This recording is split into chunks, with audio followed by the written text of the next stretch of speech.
এখন দুইটি গুরুত্বপূর্ণ বিষয় নিয়ে আপনাদের সামনে কথা বলতে চাই।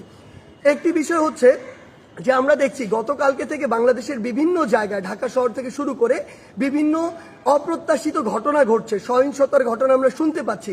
আমরা আপনাদেরকে স্পষ্ট করে বলতে চাই, এই যে বাংলাদেশের ছাত্র সমাজ একটি এত বড় আন্দোলন করেছে, একটি ফ্যাসিস্ট একটি সরকারের যে একটি পতন ঘটিয়েছে, সেটি আমরা এই কারণে করিনি যে একজন নির্যাতক চলে যাবে আর একজন নির্যাতক এসে সেই জায়গাটি নিবে।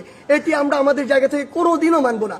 বরং এই যে নির্যাতনের যে প্রসেসটি রয়েছে, যে সিস্টেমটি রয়েছে, এই সিস্টেমটি ছাত্র সমাজ বা বর্তমান বাংলাদেশের যে প্রজন্ম তারা চায় না।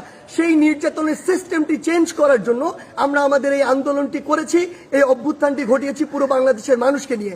সেই জায়গা থেকে বিভিন্ন রাজনৈতিক মতাদর্শ, সে বিরোধী মতাদর্শ হতে পারে কিংবা বিভিন্ন যে রাজনৈতিক মতাদর্শে যা ছাত্র সংগঠন বিভিন্ন রয়েছে, তাদের কথা বিভিন্নভাবে শোনা যাচ্ছে যে তারা প্রতিহিংসার বশবর্তী হয়ে এই বিভিন্ন ভাঙচুরগুলো চালাচ্ছে।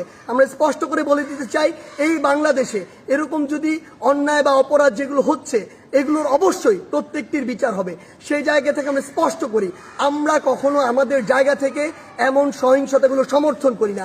একটি দল 15-16 বছর ধরে বাংলাদেশে এই একটি রেজিম চালিয়েছে, একটি যে স্বৈরাচারী ব্যবস্থা চালিয়েছে, আবার কেউ এসে যদি এটি চালায়, তাহলে আসলে পরিবর্তনটা হলো কি, লাভটি হলো কি? আমাদের প্রত্যাশার সাথে এটা কোনোদিন প্রাসঙ্গিক হয়? কখনো হয় না। তাই আমাদেরকে এটা আমাদের কাজের মাধ্যমে প্রকাশ করতে হবে যে আমরা যে বাংলাদেশের স্বপ্ন দেখি, সেটি আসলে আমরা সত্যি করতে চাই।